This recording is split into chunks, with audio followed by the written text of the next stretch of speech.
The film starts with a girl named Gwen. She arrives at a motel to apply for a part-time job, where the owner is Teddy.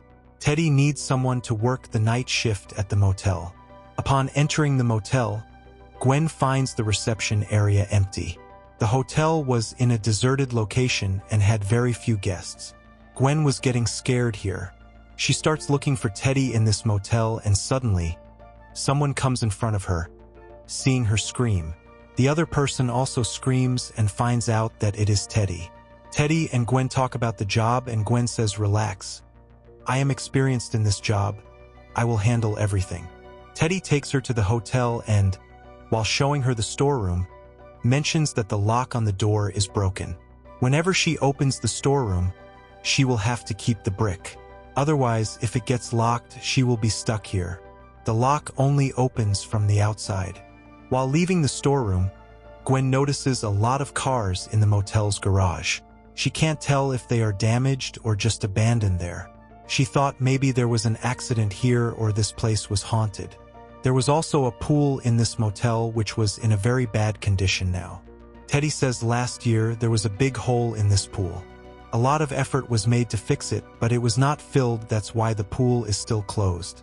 After visiting the hotel, Teddy says, "Okay, I have some work. I am leaving. If you are hungry, take this menu. There is a hotel nearby, and you can order food from there." When he was leaving, Gwen said, "Give me a weapon." Teddy turns around and asks, "What do you need a weapon for? If you think this hotel is haunted or something like that, let me tell you, there is nothing like that here.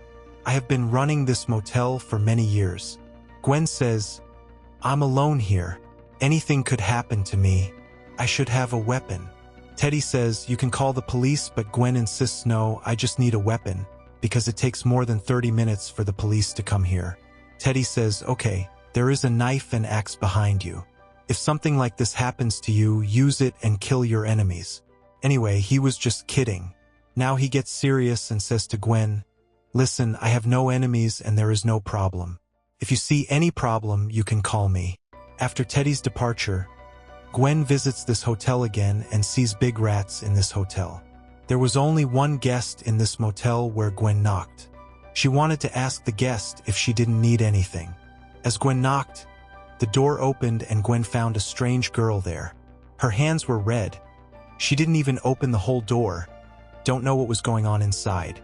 Gwen asks about something, but then shakes her head, says no, and closes the door. After that, Gwen goes to clean a room and she sees a car outside the motel from the window. It seemed that the person sitting in the car was looking at Gwen. Anyway, ignoring this, she comes back to the reception. She was hungry now, so she ordered food when suddenly, she got a call from room 13. There was no one in room 13. Scared when Gwen received the call, she heard a woman laughing from behind. Gwen got scared and put the phone down. Gwen wanted to know who was in room 13. Fearing the worst, she went outside the room 13 with a knife. Moving inside, we didn't see anyone, but Gwen felt as if someone was following her. Afraid, she picked up a phone, and suddenly, a shadow came behind her. Showing its real face, that shadow says in Gwen's ears, "It's for you." Hearing this, Gwen gets scared. She panics and rushes out of the room within seconds. The girl in room 6 named Alice saw Gwen. Seeing her panicked, she asked her, "Are you okay?" Gwen nodded in agreement. We found out that Alice was a good girl. The hands we saw before her were not red from blood, but she was dyeing her hair. Her room's hair dryer was broken. She just came to Gwen to get it exchanged. Gwen takes her to the storeroom and makes the same mistake she shouldn't have made. She didn't put the brick in front of the door and the door got locked. Gwen and Alice got scared. Gwen told her that now she would be able to open it in the morning because Teddy would come in the morning. Suddenly, Alice realized that someone touched her shoulder, but she saw it was a big rat. When Alice felt this, she became even more scared and screamed. She was disgusted by the rat. She said to Gwen, "You are so careless. My phone is in the room. Now don't know what will we do." Suddenly, a man came out of the storeroom. Gwen got scared when she saw him. thinking it was the same guy who had been watching her from the car, but it was revealed here that he was a delivery man who brought Gwen's food. They were lucky, that's why he reached on time and opened the door from outside. After that, these two girls breathed a sigh of relief. They ate together and talked to each other. Alice tells Gwen her story that she fought with her mom. That's why she left her house and came here. The next morning, her boyfriend will come to pick her up and she will leave. Hearing her, Gwen advises Alice that she should go back to her mom. Family is a big blessing. Alice thinks about it and Gwen gets up and goes to get drinks. When she went out, she saw that the car she saw earlier was still outside the motel and someone was still watching Gwen. At first, it might have just been Gwen's suspicion, but now she was certain that someone was watching her. She panics and enters the motel. The bottles drop from her hands. Alice asks what happened and offers to help Gwen clean up the glass from the ground, but Gwen scolds her and tells her to go away. Alice felt bad, but she went away because she could understand Gwen's mental condition. After some time, Gwen is on duty again. A rich couple comes here to take a room. This couple was very rude and misbehaved with Gwen, so she charged them for the whole night instead of an hour, even though they just wanted the room for an hour. Meanwhile, this guy goes to his room, tossing money at Gwen's face for the entire night.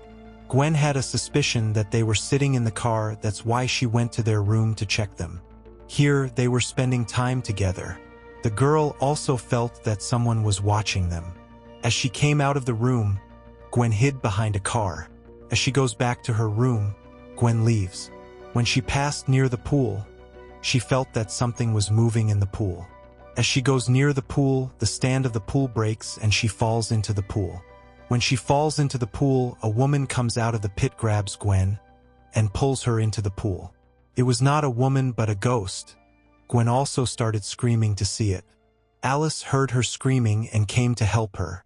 Alice pulled her out of the pool somehow and asked, "What did you see in the pool?" Gwen thought that if she told the truth, Alice would think she was crazy. That's why she says to Alice, "Nothing, I just slipped into the pool." Alice and Gwen both come to the room and Alice asks Gwen one more time, "Tell me, what did you see in the pool? Don't you know that this place is haunted?" Hearing this, Gwen's face turned pale because she didn't know the truth about this place. Alice says to Gwen, "Yes, many famous stories about this place, that's why I came here, because I know that no one will come here looking for me." Gwen was listening to Alice unconsciously. Inside, she was getting angry. Why did Teddy lie to her? Why didn't Teddy tell her the truth that this place is haunted? Now Gwen started believing that if she tells Alice something, she will not consider her insane. It is shown that the couple also left. Gwen tells Alice, "Ever since I came here, something strange is happening to me. I saw a car outside the motel twice. I think it came after me." Alice asks, "Why do you think that car is after you?" Gwen starts telling her story and says, "When I was very young, a man named Walter entered our house. He brutally killed my mom and my sisters, but luckily, I escaped. I ran away from there, and then that madman was sent to a mental asylum." Gwen tells her that I found out that 2 days ago he ran away from the mental asylum. Now he's after me as if he wants to kill me, and after that, his purpose will be fulfilled. Gwen had her mom's necklace. Gwen says the day my mom died, this necklace also disappeared with her, and now 2 days ago, I found this in the mailbox. I think that the killer took this necklace, and now sending it to the mailbox is a warning to me. Alice feels very distressed after hearing her story, and at the same time, she is also scared. She tells Gwen that you should immediately tell the police about this, but Gwen says, "No, I can't do that because I only doubt this car. I don't believe, and based on doubt, I will not be able to tell the police anything." Now Gwen had decided that she would leave from here. Before leaving, she tells Alice to close her door and leave from here as soon as it is morning. Alice says, "Yes, I will leave. I thought about your words and I realized that my mom loves me very much. I will go back to her as soon as it is morning, and I will also apologize to her." Before leaving, Gwen goes to the reception to get her things, where she sees a ghost of someone on the CCTV. Suddenly, the same ghost followed her. Seeing this, Gwen gets scared and calls Teddy from the motel phone, starting to say harsh things to him. She scolded him by saying, "Why didn't you tell me that this place is haunted? If you had told me earlier, I would never have come here, and now I am leaving from here. I will not stay here for a minute." Teddy tries to calm her down and says, "I've been running this motel for so many years, how could it be that I don't know if it's haunted or not? Relax, I'll come over in a while," Teddy says. After Gwen disconnects the call, a man walks into the motel. He looked decent from the outside, but the way he was looking at Gwen was very strange. He asks Gwen for a room. Gwen gives him a room in exchange for money, but she suspects that he is the same man who killed her mom and sisters. As Gwen goes to show him the room, she injures this man with her knife because she thought him a killer, but in the story, the biggest twist is revealed that the person she thought was a killer was not a killer but a doctor. It was Gwen's doctor. There wasn't any killer. Gwen herself was the killer. The truth is that Gwen was a psychopath and had been kept in a mental hospital. 2 days ago, Gwen ran away from there, and years ago, she murdered her mom and sisters, but she never believed it. She only believed the story which she had made up in her mind. The ghosts she was seeing here were just her illusions. This place was not haunted. The doctor came to catch Gwen because he knew how dangerous Gwen was. At that time, there were 2 nurses with the doctor whom Gwen killed mercilessly. Alice heard the sound of footsteps. She also came out of her room because she knew that someone was going to attack Gwen. To save Gwen's life, as she enters another room, she sees someone else's body instead of Gwen's. It was the body of the doctor, whose tongue had been cut out and discarded, and this was done by Gwen. Gwen was not in her senses. Alice was also very scared of her. Here, Alice, confused and worried after seeing all these things, was not given a chance to run away by Gwen, who killed her mercilessly. The owner of the motel, Teddy, arrives, but Gwen does not spare him. Before he can enter the motel, she attacks him mercilessly and kills him. The scene cuts to a few weeks later, revealing that Gwen has now become the owner of the motel. She has also renovated this motel very well. A guest comes to Gwen's motel for booking. Gwen welcomes her warmly, but somewhere on the wall of the motel, a blood symbol is shown, serving as a warning sign that whoever came to Gwen's motel, Gwen would kill him. Gwen would now kill her new customer with whom she was talking, concluding the story.